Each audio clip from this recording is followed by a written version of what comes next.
You can't build that fence without HOA approval. She screamed, marching right at me. I said calmly, Ma'am,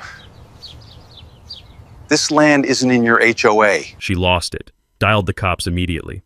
Big mistake. Muddy boots on me, sawdust swirling, fresh cedar in the air. My old Ford idles as red and blue lights hit the gravel drive. Officer approaches. She's on her perfect lawn, arms crossed, designer sunglasses, smirking victory. Officer! Trespassing and illegal building! She snaps. I pull a yellowed 1962 deed from my truck. Actually, I hand it over. This changes everything. His eyes widen. Her smirk crashes. Face pales. Sunglasses slip. She knows. She picked the wrong fight. What would you do if an HOA Karen called cops only to get owned? Drop your craziest HOA revenge stories below. I read every one. Best gets pinned. My name's Dutch Morrison, and I've been working this land longer than most folks in Willowbrook Estates have been alive. Third-generation land surveyor, weekend woodworker, and apparently, according to one very pissed-off HOA president, public enemy number one. I inherited these 47 acres from my grandfather in 2019. Gramps bought this piece of Washington paradise in 1962 for $847 in back taxes, less than $1,000 for what real estate agents now call premium development opportunity. The old man was smart, kept every receipt, every survey stake, every scrap of paper the county handed him. Smart man, paranoid man, thank God. My cabin sits on the property's edge, built by Gramps himself. Smells like pine shavings and black coffee, flannel shirts permanently dusted with sawdust. I fix my own truck, grow my own vegetables, and mind my own damn business. That's the Morrison way. Then suburbia invaded. Pinnacle Development Corporation showed up in 2018 like locusts in designer suits. 23 identical houses, $400 to $600 each, marketed as Willowbrook Estates, because apparently slapping estates on cookie-cutter boxes makes them classy. Every buyer signed HOA contracts promising $350 monthly for community enhancement. Nobody read the fine print. They never do. Enter our villain, Bethany Kensington Walsh, 48, former real estate shark turned neighborhood dictator. White BMW X5, weekly manicures, the kind of woman who honks at pedestrians for existing. You can hear her fingernails clicking on that steering wheel 3 blocks away when something offends her delicate sensibilities. This woman patrols like she's guarding Fort Knox, those designer heels clicking on pavement during evening inspections. Heaven help you if your grass hits 2 inches or your car stays parked 5 minutes past visitor regulations. The trouble started when my new neighbors discovered they owned backyards. Weekend barbecues, classic rock at volumes that could wake Gramps in his grave. Nothing criminal, just suburban folks being suburban folks. But when you're trying to read at sunset and someone's channeling their inner rock star 300 yards away, well, a man needs boundaries. So I planned a fence. 6-foot cedar privacy barrier along my property line. The posts were already cut, smooth timber that smelled like Christmas morning, rough bark texture under my work gloves. Simple project, perfectly legal. I'm setting the first post one Tuesday morning, boots crunching on gravel, when I hear the cavalry approaching. Click, click, click across hot asphalt, sweet honeysuckle scent mixing with her overpowering perfume. "Excuse me!" Bethany marches toward me like I'd personally insulted her BMW. "You cannot erect structures without HOA approval!" I lean on my post hole digger, take in this woman wearing workout clothes that cost more than most people's monthly rent. "Ma'am, this property isn't in your HOA." She laughed, that special laugh reserved for people she considers mentally deficient. "Everything in this area falls under our community standards. You need applications, review fees, board approval." "Lady," I said, watching her stand there radiating entitlement, "this land belonged to my family before your HOA was even a twinkle in some developer's eye." Her plastic smile cracked. Something ugly flickered underneath as she muttered about property values and undesirable elements before clicking back to her fortress. Next morning, official violation notice taped to my fence post. $500 accumulating daily for unauthorized construction in violation of community standards. I held that paper up to the sunlight streaming through my grandfather's oak trees older than Bethany's entire subdivision, chuckled and filed it in my interesting documents folder, right behind 60 years of carefully preserved land records. If Queen Bethany wanted to play legal games, she'd picked the wrong property owner. See, Gramps didn't just buy land in 1962, he bought something much more valuable, something Pinnacle's lawyers had apparently missed when they carved up available property for development. But I wasn't about to spoil the surprise just yet. Sometimes you have to let folks dig their own holes before you show them how deep they've gone. Bethany didn't waste time licking her wounds. 3 days after our fence chat, she called an emergency HOA board meeting. Nothing says democracy like cramming 5 retirees into someone's living room to rubber stamp your personal vendetta. My neighbor Jim Patel knocked on my door that evening, shifting his weight like a man delivering bad news. "Dutch, thought you should know. Bethany's got photos of your place, calling it a ramshackle eyesore threatening property values." Photos of my cabin. The one Gramps built with timber he milled himself, still standing solid while half these new houses already need foundation repairs. I could smell the rich earth from Jim's prized tomato garden mixing with evening air, hear kids playing in backyards that were, well, that's where things got interesting. The board meeting lasted 12 minutes. Bethany presented her case like she was prosecuting a war criminal. Unauthorized construction, community violations, property value destruction. 5 gray heads nodding in unison, and boom, official authorization for enhanced enforcement action. Her first weapon arrived the next morning. County Inspector Carl Novak pulled up in his white pickup, clipboard and measuring gear ready for action. Carl's good people worked boundary disputes with Gramps back when I was knee-high to a fence post. But duty's duty, and Queen Bethany was circling like a vulture in designer athleisure. "Got a complaint about unpermitted structures," Carl said, radio crackling with dispatcher chatter. Bethany hovered 15 feet away, fingers flying across her phone screen, probably live tweeting the arrest she was expecting.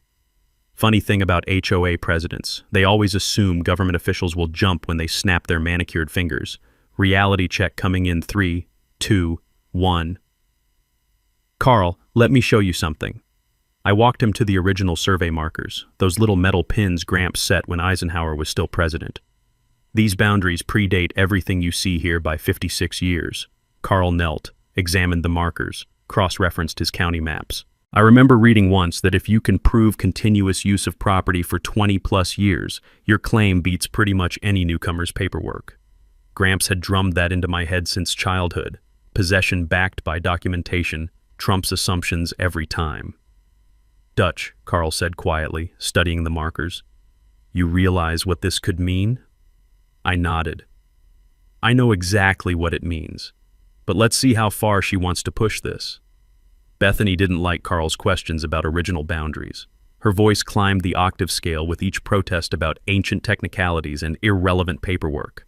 The diesel exhaust from Carl's truck mixed with her stress sweat perfume, creating an aroma that probably violated several environmental standards. I leaned against Gramps' oak tree, bark rough and reassuring under my palm, watching this performance. Carl measured, remeasured, studied maps that were older than Bethany's entire worldview. The sweet scent of honeysuckle drifted from the fence line, nature's reminder of who'd been here first. "Mrs. Walsh," Carl finally announced, "I'm not seeing violations here. Property owner's within his rights." That's when the real twist dropped. "But community standards," Bethany sputtered, designer sunglasses sliding down her sweat-slicked nose. "There are regulations, rules that everyone has to follow." Carl packed his measuring tape, looking like a man who'd rather referee a prison riot. "Ma'am, if these property lines are legit, and my preliminary review suggests they are, then HOA jurisdiction might not extend to this particular parcel." The color evacuated Bethany's face like she'd been slapped. She'd built her entire power structure on the assumption that Pinnacle Development owned everything they built on. Dangerous assumption. Potentially catastrophic assumption. As Carl loaded his truck, he pulled me aside. "Son, you might want to dig deeper into your grandfather's paperwork. Something tells me there's more to this story than even you know." More to the story. If only Carl knew what was sitting in Gramps' locked filing cabinet. "What kind of backroom conspiracy are you running?" Bethany demanded, overhearing our whispered conversation. "What deals are you making with county officials?" "No conspiracy, ma'am. Just old-fashioned property rights that predate your plastic paradise." I continued setting fence posts, started whistling "Home on the Range." Seemed fitting, considering I was apparently still on mine. Carl drove off without writing a single citation. Bethany promised to escalate this to people with real authority, her heels click-clacking across asphalt like an angry woodpecker. She disappeared into her fortress, probably already plotting escalation phase 2. Here's what 60 years of dealing with bureaucrats taught me. Bullies never recognize when they're outgunned, and they definitely can't spot a sleeping giant until it's stretching. That evening, I cracked a beer on my porch, watched sunset filter through trees that had been watching this land longer than Bethany had been alive. Neighbors peered through windows, sensing the shift. The crazy hermit had just won round 1 against City Hall. Round 2 was coming, and I had ammunition she couldn't imagine. Bethany wasn't the type to accept defeat gracefully. Within 48 hours of Carl's visit, she'd escalated to what I like to call nuclear Karen mode. Lawyers, threats, and enough legal intimidation to make a Chicago politician jealous. The cease and desist letter arrived via certified mail on a Thursday morning. Garrison and Associates, attorneys at law. Apparently her cousin's husband worked there because nothing says professional legal representation like keeping it in the family. The letter demanded fence removal within 72 hours, threatened lawsuits for property damage and community disruption, and included enough legal jargon to choke a Supreme Court justice. But here's the kicker. She copied that letter to every single mailbox in Willowbrook Estates. 23 families got front row seats to our little property dispute, complete with accusations about my dangerous and antisocial behavior. Classy move, Bethany. Really building that community spirit. Her next play was pure psychological warfare. She organized a concerned neighbors meeting at her house that weekend, complete with wine, cheese, and carefully orchestrated panic about property values. I watched through my kitchen window as cars filled her driveway, nervous homeowners clutching their mortgage papers like security blankets. The smell of barbecue smoke drifted from her backyard gathering, mixing with the sound of anxious laughter as she painted me as some kind of dangerous hermit threatening their investments. She created a WhatsApp group called Protecting Our Property Values, because apparently I'd become a one-man economic disaster threatening suburban paradise. While Bethany played hostess to her fear-mongering party, I was in my cabin doing something far more productive, finally opening Gramps' locked filing cabinet. Took bolt cutters to get it open. The thing had been sitting in my back bedroom for 2 years, key long lost somewhere between the funeral and my move back home. But Carl's comment about digging deeper had me curious about what secrets the old man had been hoarding. The smell hit me first. Musty paper and mothballs like opening a time capsule from the Kennedy administration. Folders upon folders of documents, each one meticulously labeled in Gramps' careful handwriting. Property surveys, tax records, correspondence with county officials, and then, holy shit, mineral rights retention papers, water rights documentation, development easement agreements that were never properly terminated. My grandfather hadn't just bought land in 1962, he'd negotiated to keep the subsurface rights, something most suburban homeowners don't even know exists. See, here's something they don't teach you in Real Estate 101. Properties can be sliced and sold in layers like a legal cake. You might own the surface where your house sits, but someone else could own everything underneath. Most people assume when you buy land, you get the whole enchilada from grassroots to bedrock. Most people would be dead wrong. The deeper I dug through Gramps' papers, the clearer the picture became.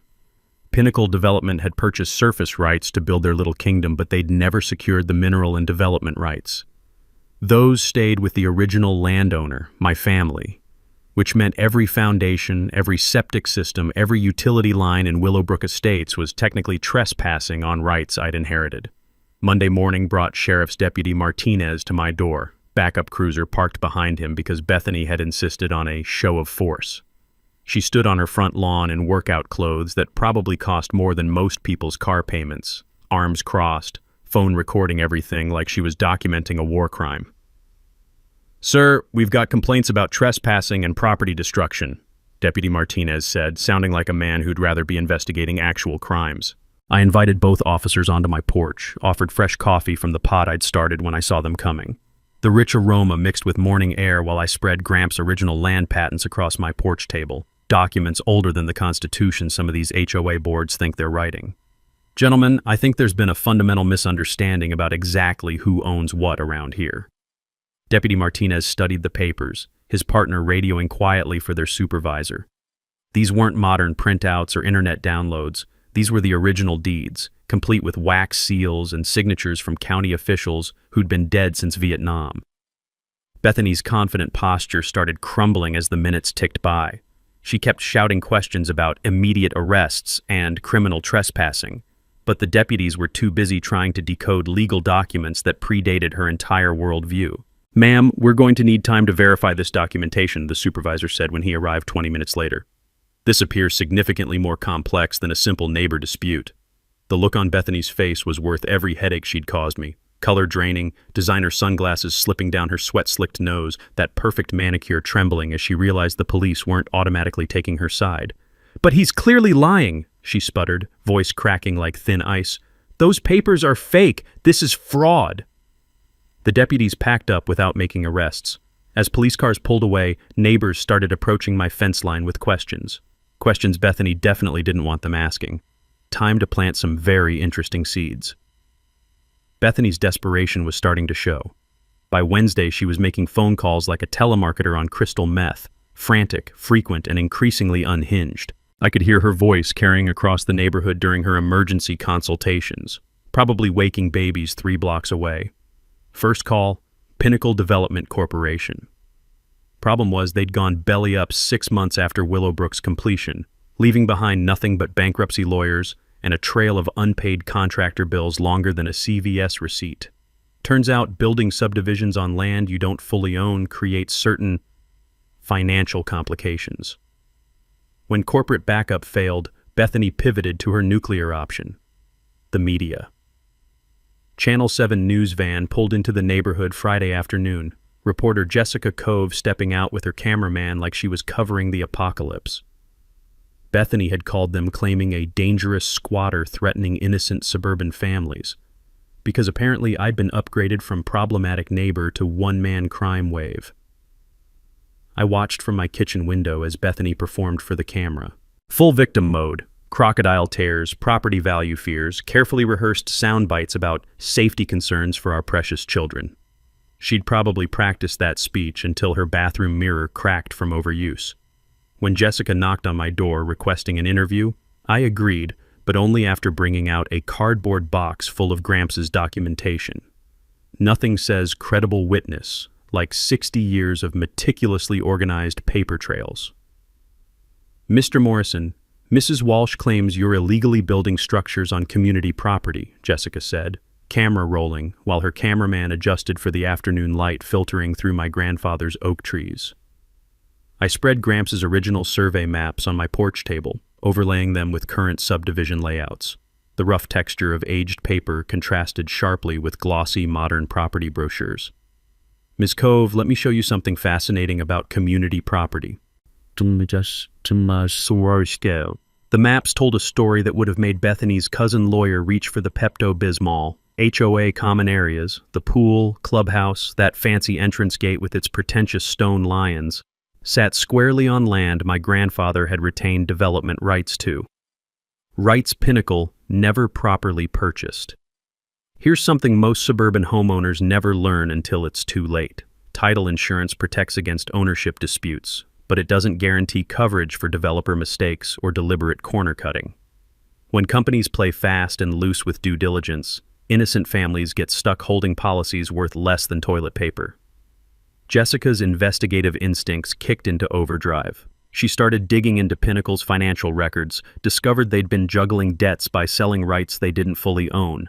Classic Ponzi scheme tactics, just with McMansions instead of stocks. While Jessica built her exposé, the community was fracturing faster than cheap drywall in an earthquake.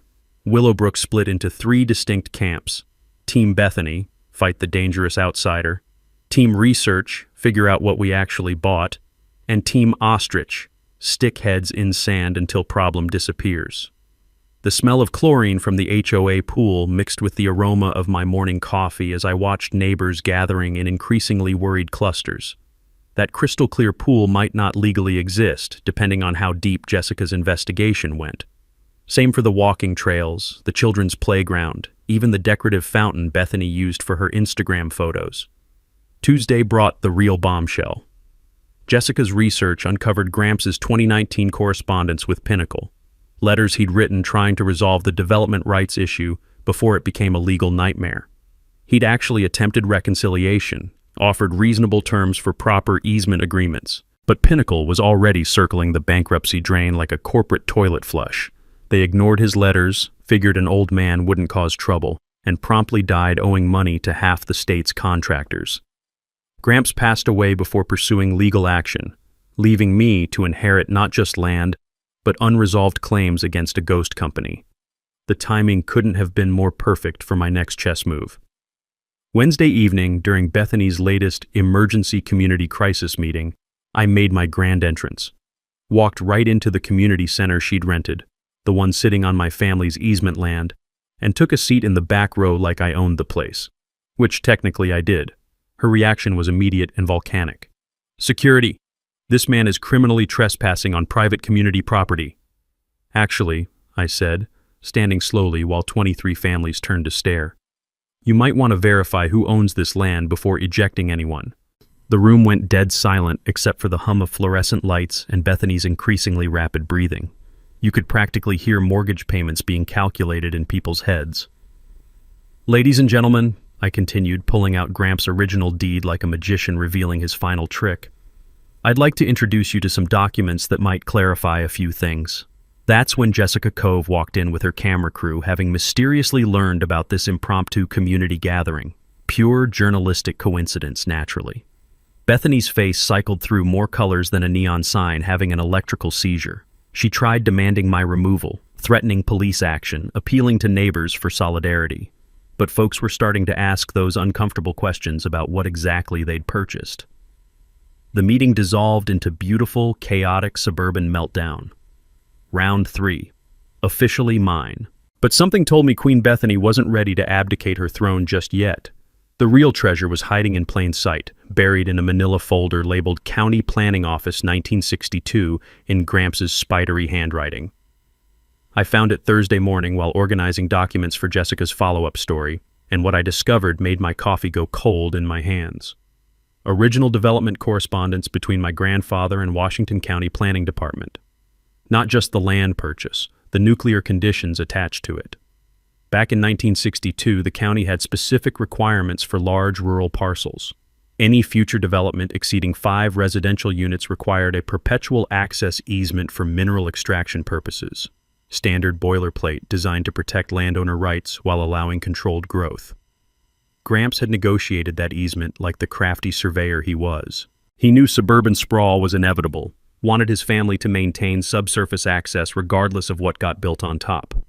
What he never imagined was some slick development company ignoring those requirements 56 years later because they thought nobody was paying attention. Pinnacle Development had never filed easement termination paperwork. Why bother? That process would have cost $50,000 in legal fees and geological surveys. Much cheaper to gamble that some old hermit's filing cabinet would never see daylight. Bad bet. Catastrophically bad bet. Here's what suburban homeowners don't learn until it's too late. Easement rights run with land forever, transferring automatically to future owners regardless of sale negotiations or HOA bylaws. You can't ignore them hoping they'll disappear like last year's Christmas decorations. Active easements override HOA restrictions, zoning laws, even building permits, which meant I had legal right to access my mineral rights through Willowbrook Estates. Every street, every driveway, every Instagram-worthy lawn between my property and geological survey points marked on Gramps' 1962 maps. The smell of old paper and fading ink mixed with my growing amazement as the implications hit home. But the real bombshell was still loading. Jessica's insurance investigation triggered a review by Consolidated Title and Trust, the company supposedly protecting every Willowbrook homeowner against ownership disputes. Their forensic team arrived Monday like undertakers measuring for coffins. 3 suits with briefcases and expressions suggesting their company might soon be writing very large checks. Pinnacle's title attorney had apparently conducted due diligence with all the thoroughness of a hungover college student cramming for finals. Missed liens, boundary disputes, mineral rights documentation that should have stopped the entire project before ground was broken. 23 potentially void insurance policies. 23 families potentially unprotected. 1 insurance company potentially filing bankruptcy. Meanwhile, Bethany was transitioning from righteous anger to existential crisis faster than a stock market crash. 3 board members had resigned citing personal liability exposure. The community center sat empty, monthly meetings canceled indefinitely. Even her precious WhatsApp group had gone silent. Nothing kills suburban solidarity like the possibility of losing your house to paperwork mistakes. I found her Tuesday evening sitting in her BMW, engine off, just staring at her front door like she'd forgotten her own address. The crisp scent of autumn leaves mixed with the distant laughter of children who didn't yet understand their playground might be built on borrowed time. Part of me felt sorry for her. She'd followed every rule, paid every fee, fought for property values that might have been illusions from day one. The American dream wrapped in HOA bylaws and mortgage payments, now potentially crumbling because some corporate lawyer had cut corners to save a few $1,000s. But sympathy has limits when someone threatens your family. Gramps' final notes, written in fading blue ballpoint, revealed his ultimate plan. Donate most of the land for conservation after his death, protecting old-growth forest while allowing reasonable residential use of cleared areas. Environmental legacy meets practical compromise. Pinnacle's bankruptcy had derailed that transfer. Their attorneys were too busy hiding assets to execute environmental trust agreements properly. Now I held deed to an entire ecosystem that Willowbrook had partially destroyed and completely ignored, along with legal ammunition that could displace 23 families or create something better. Time for one final olive branch before showing Bethany exactly how deep this rabbit hole went. Time for chess, not checkers. I spent the weekend mapping out strategy that would make Sun Tzu proud. 3 possible outcomes: nuclear option, displace everyone; compromise solution, conservation easement; or let Bethany dig her own grave so deep she'd need a crane to see daylight. First stop, environmental attorney Sarah Blackwood's office in downtown Seattle. Sarah specialized in conservation law, the kind of legal eagle who could turn development disasters into environmental victories. Her office smelled like organic coffee and righteous indignation. My kind of lawyer. "Dutch, this is fascinating," she said, reviewing Gramps' documentation spread across her conference table. "We could create a conservation easement protecting 35 acres of old-growth forest while grandfathering existing residential use. Think environmental amnesty with property protection." The numbers were beautiful. Instead of HOA fees flowing into Bethany's Power Trip fund, families would pay $200 monthly into a conservation trust. Cheaper than current fees, democratic control instead of dictatorship, and permanent protection against future overdevelopment. But first, I needed allies. The Patels were easy recruits. Bethany had fined them $2,000 for their unauthorized vegetable garden. Apparently tomatoes violated community aesthetic standards. I found Jim in his backyard Wednesday evening, stress-eating cherry tomatoes that would have made Gordon Ramsay weep with joy. "Dutch, this HOA nightmare is killing my wife," he admitted, the rich smell of compost mixing with evening air. "Bethany threatened liens on our house if we don't destroy 40 years of garden work." Next, the Johnsons. Bethany had declared war on their backyard chicken coop, claiming poultry violated noise ordinances. Never mind that their 6 hens were quieter than most suburban lawnmowers, or Bethany's evening phone tantrums. I visited during egg collection, watching their twin daughters feed scraps to birds that would soon be illegal. "She wants $500 per chicken per day," Mrs. Johnson said, voice cracking. "We can't afford that. The girls will be heartbroken if we lose their pets." The Martinez family completed my resistance cell. Bethany had harassed them over excessive vehicles.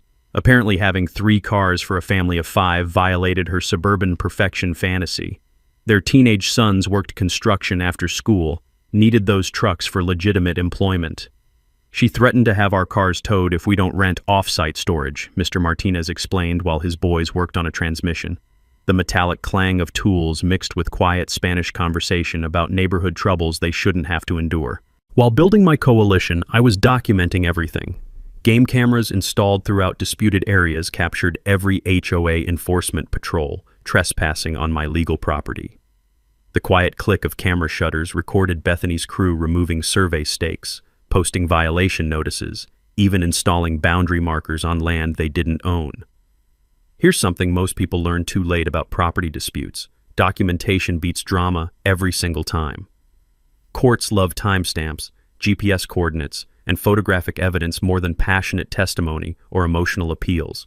Each trespass became potential lawsuit ammunition. Each unauthorized enforcement action strengthened my harassment case and property interference claims. Meanwhile, Jessica Cove was building her media strategy. Channel 7 planned comprehensive investigation, exposing HOA overreach patterns affecting multiple communities statewide. My situation was just the tip of a very ugly iceberg involving property rights, corporate accountability, and suburban governance gone wrong. "Dutch, this story has everything," Jessica said during our planning meeting.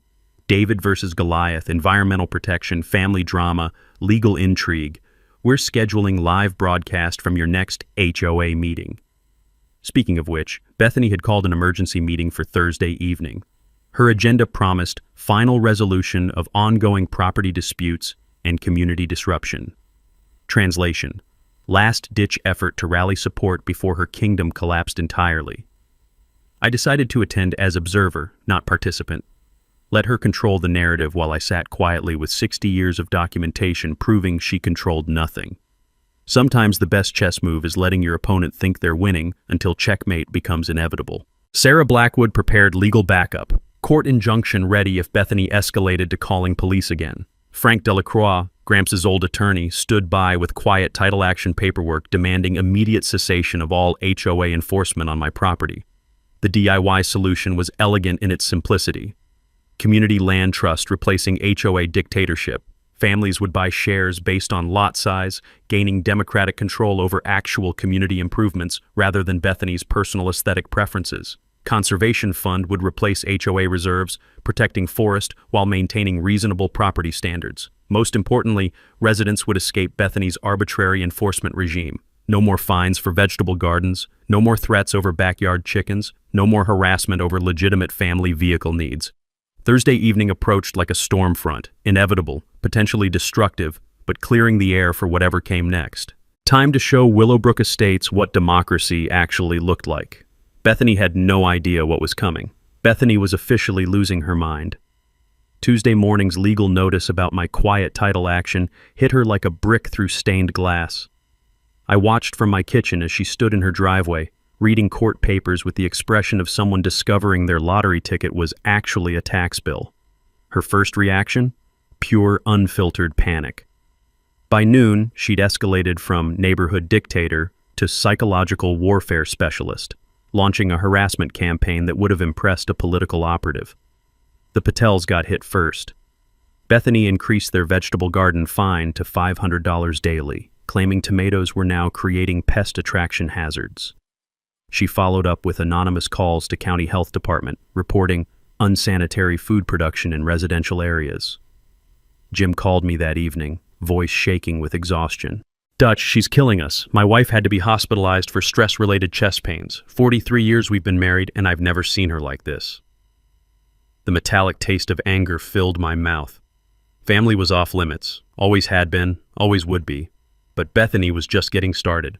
She'd hired a private investigator to dig up dirt on anyone supporting me. Some sleazy ex-cop who specialized in divorce cases and insurance fraud. The man started following my allies around town, taking photos, asking neighbors about their personal lives. When that didn't work, she pivoted to social media warfare, created fake Facebook accounts spreading rumors about me being a mentally unstable hermit with violent tendencies. Posted doctored photos suggesting drug activity on my property, complete with creative captions about criminal enterprises threatening family safety. The acrid smell of cigarette smoke drifted from her house during late-night typing sessions, her frantic keystrokes echoing across the neighborhood as she crafted post after post, building a digital narrative where I was simultaneously a dangerous mastermind and pathetic loser. Here's where she made her fatal mistake. Bethany's PI had discovered my daughter Melody lived in Portland, working as a graphic designer for an environmental nonprofit, struggling financially like most millennials, trying to build a career while paying off student loans that would have funded a small war. Bethany tracked down Melody's employer and called with concerns about her father's mental stability and potential criminal activity affecting his judgment. She implied I was involved in something illegal, suggested Melody might be unknowingly connected to dangerous situations. Melody called me that night in tears, confused about property disputes she'd never heard of, terrified her job might be at risk because of some neighbor's vendetta against her father. That's when the gloves came off. I'd been planning to offer Bethany one final compromise, reasonable settlement, conservation easement, everyone keeps their homes. But threatening my daughter crossed a line that couldn't be uncrossed. Frank Delacroix got the call at 6 a.m. File everything. Full property rights enforcement, harassment damages, intentional infliction of emotional distress, no more Mr. Nice Guy. Meanwhile, Bethany was threatening every family that had shown me support, claimed anyone helping me became co-conspirator in fraud, threatened to include them in expensive litigation that would bankrupt working families. The Martinez family backed out first, couldn't risk losing their house over someone else's property dispute, no matter how justified my position seemed. I didn't blame them. They had kids to protect, bills to pay, lives to live. But the threats backfired spectacularly with everyone else. The Johnsons had dealt with bullies before. Mrs. Johnson taught middle school, knew manipulative behavior when she saw it. "Dutch, that woman is everything wrong with people who get tiny amounts of power," she told me over coffee. "We're not backing down." The Patels were already so deep in HOA hell that Bethany's escalation actually strengthened their resolve. "She can't make our lives any worse than they already are," Jim said grimly. "At least fighting with you feels like fighting for something worthwhile." My game cameras caught everything. Bethany's crew trespassing, removing my survey markers, installing HOA boundary posts on my legal property. Every unauthorized enforcement action was time-stamped, GPS tagged, and automatically uploaded to cloud storage. Washington State allows one-party consent for recording conversations. Every threatening phone call, every intimidation attempt, every harassment incident got documented. Bethany was building my legal case better than any attorney could have managed. The woman's desperation was creating evidence that would have made prosecutors weep with joy. But her biggest mistake was still coming. Thursday's emergency HOA meeting would be her last chance to control the narrative, rally community support, and somehow salvage her crumbling kingdom. I planned to attend with my full documentation arsenal. Let her perform for cameras while I sat quietly with 60 years of proof that her entire power structure was built on sand. Jessica's news crew would be filming everything live. Frank stood ready with court injunctions. Sarah had environmental impact studies prepared to show what Willowbrook had destroyed and what could still be saved. Bethany thought she was calling a meeting to eliminate her biggest threat. She was actually scheduling her own public execution. Bethany's final gambit was pure desperation wrapped in designer athleisure. Thursday morning, she scheduled security for the emergency meeting. Her cousin's private security company, two ex-military guys who looked like they bench-pressed small cars for entertainment. Her plan was simple: have me trespassed from the community center, control the narrative without opposition. Just one problem with that strategy: the community center sat squarely on my easement land. But before the meeting, Bethany tried one last Hail Mary play that showed just how far she'd fallen from suburban royalty to desperate criminal. She knocked on my door Wednesday evening with a duffel bag full of cash. $50,000, crisp hundreds bundled like a drug dealer's retirement fund. The bills smelled like her perfume and desperation, a combination that would have made a skunk gag. "Let's be reasonable here," she said, trying to sound like a negotiator instead of someone offering a bribe. The families pooled their resources for a peaceful resolution. I started recording on my phone. Washington's one-party consent law is beautiful for documenting criminal behavior. "Ma'am, are you offering me money to abandon my legal property rights?" Her eye twitched.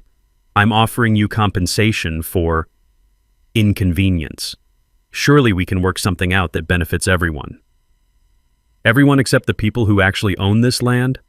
I kept the phone rolling, watching her dig her legal grave deeper with every word. "Thanks, but I'll pass. Some things aren't for sale." She left the money on my porch like a pizza delivery gone wrong, probably thinking it would somehow change my mind. I called Frank immediately. Attempted bribery voids any legitimate legal claims and adds criminal charges to the civil lawsuit pile. Meanwhile, Bethany was distributing character assassination flyers throughout the neighborhood. Professional-looking documents claiming I was a dangerous sex offender based on creative misinterpretation of public records. She'd taken my perfectly clean background check and twisted it into something that would have made tabloid journalists blush. The flyers went to every home, local businesses, county offices, basically anywhere someone might form an opinion about the criminal hermit threatening suburban paradise. She was carpet bombing my reputation while I was carpet bombing her legal position with documented evidence. Thursday evening arrived like Christmas morning for anyone who enjoyed watching karma work overtime. Bethany's security team showed up at 5:30, 30 minutes before the meeting. Two guys with military haircuts and attitudes that suggested they'd rather be anywhere else. Smart men. They could smell a disaster brewing and started making phone calls to their company owner asking about situation guidance. The community center parking lot filled with residents, Jessica's news crew, and enough tension to power the neighborhood for a week. I arrived at exactly 6:15, parked next to a Channel 7 van, and walked into a room that smelled like fear sweat and industrial-strength carpet cleaner. Bethany stood at the front like a general addressing troops before a doomed battle. Her usual confidence had cracked, replaced by the manic energy of someone who knows they're about to lose everything but refuses to admit it. "Ladies and gentlemen," she began, voice slightly higher than normal, "we're here to address the ongoing threat to our community from outside criminal elements." I took a seat in the back corner, set my box of Gramps' documentation on the floor, and waited for the show to begin. The security guards tensed when they saw me, probably expecting some kind of confrontation that never came. "This man," Bethany pointed at me like I was evidence in a murder trial, "has been harassing our families, threatening our property values, and engaging in illegal activities that endanger our children." Murmurs rippled through the crowd. Some supportive nods from newer residents who'd bought Bethany's propaganda. Worried glances from families caught in the middle. Outright skepticism from the Patels and Johnsons who knew bullshit when they heard it. That's when Frank Delacroix walked in with a process server, followed by Sarah Blackwood carrying environmental impact studies, followed by a county sheriff's deputy who'd apparently received some very interesting phone calls about harassment and attempted bribery. The temperature in that room dropped 10 degrees as everyone realized this wasn't just a neighborhood meeting anymore. This was the main event, complete with cameras, lawyers, and law enforcement. Bethany's face went through more color changes than a mood ring in an earthquake. She tried demanding the meeting continue as planned, but you could practically hear mortgage payments being calculated in people's heads as they watched her kingdom crumble in real time. The security guards quietly called their supervisor, probably requesting immediate extraction from what was obviously about to become a legal clusterfuck of epic proportions. I just sat there with my grandfather's papers, watching 60 years of careful planning finally pay dividends. The real show was about to begin. The meeting exploded into chaos before Bethany could finish her opening remarks.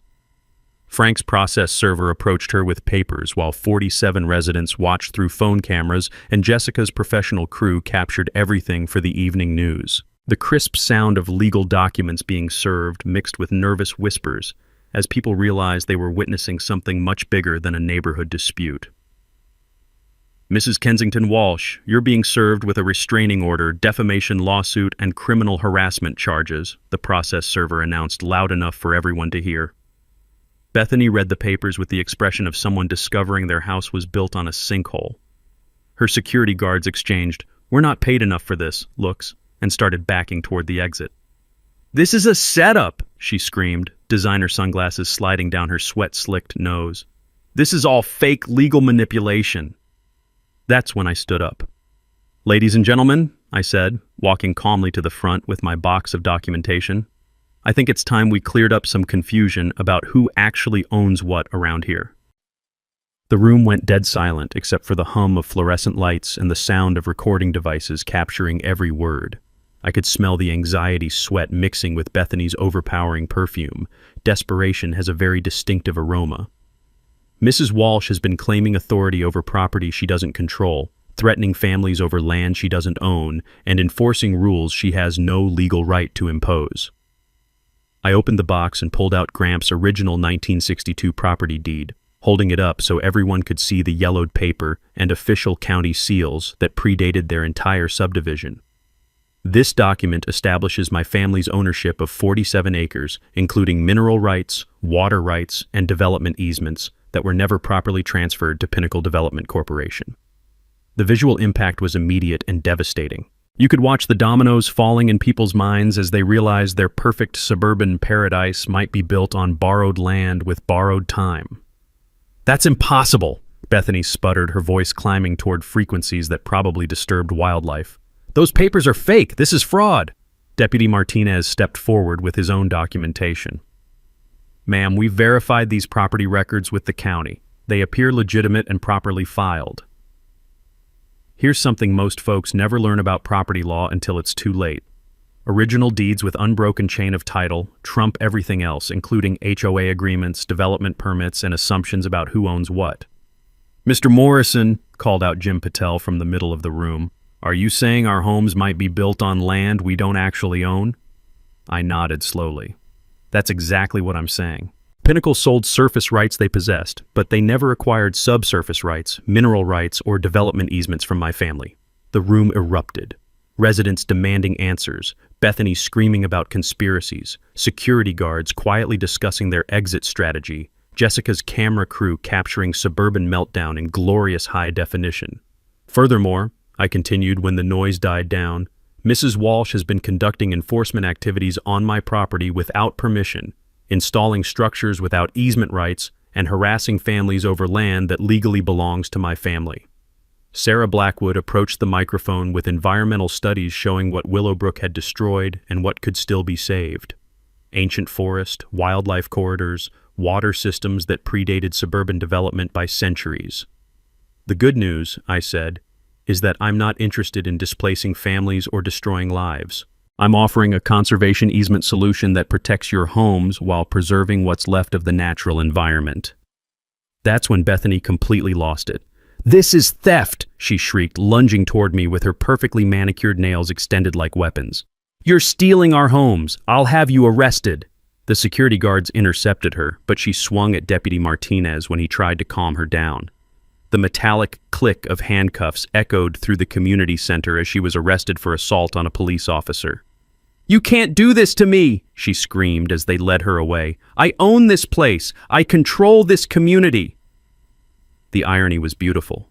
She was being arrested on land she claimed to control but had never actually owned.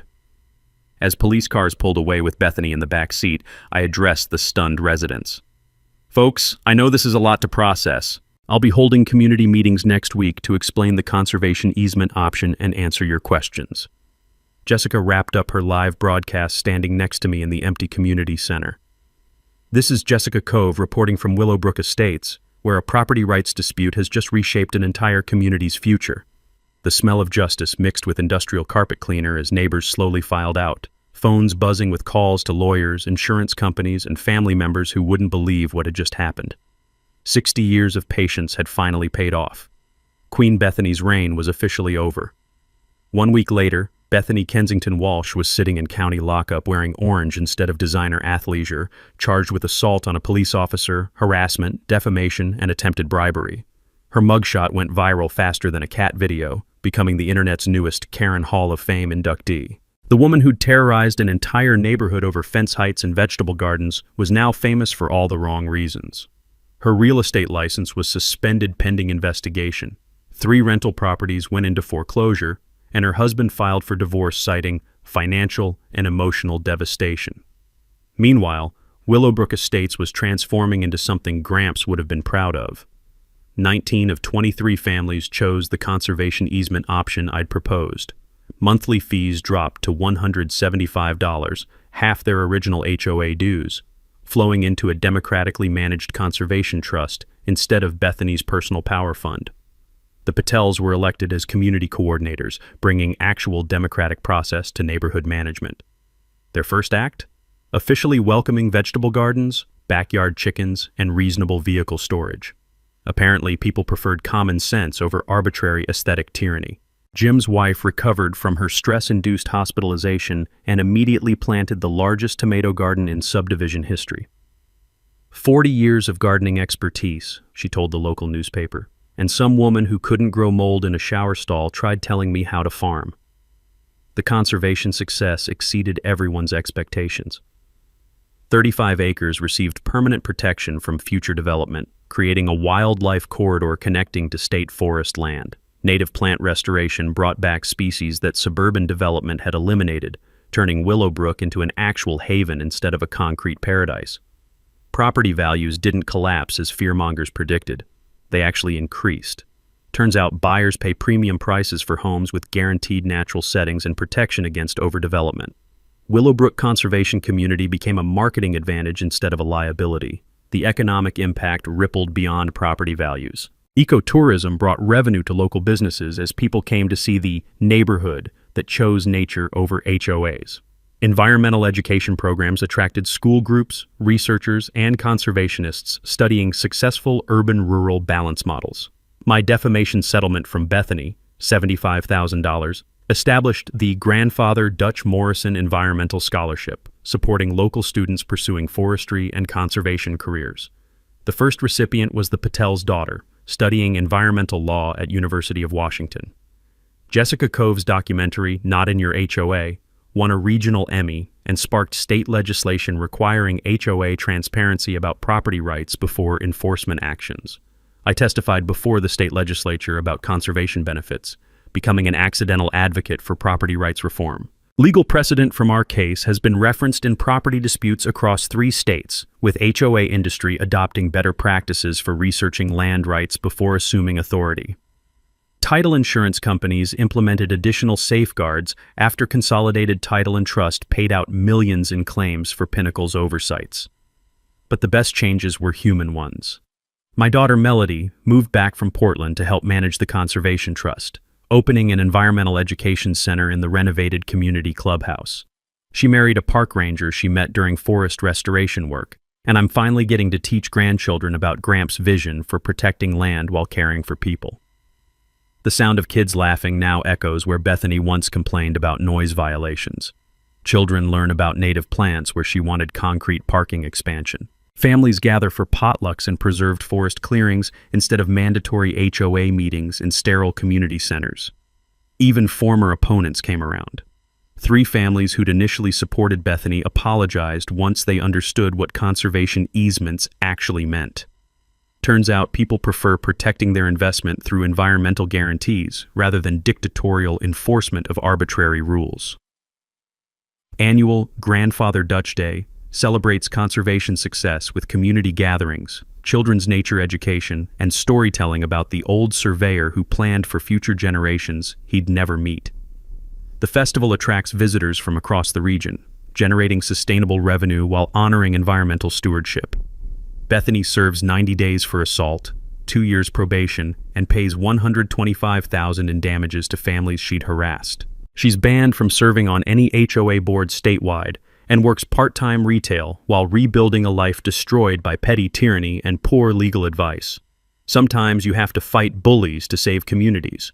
Sometimes patience and proper documentation beat anger and intimidation. Sometimes defending your grandfather's legacy means protecting strangers' families.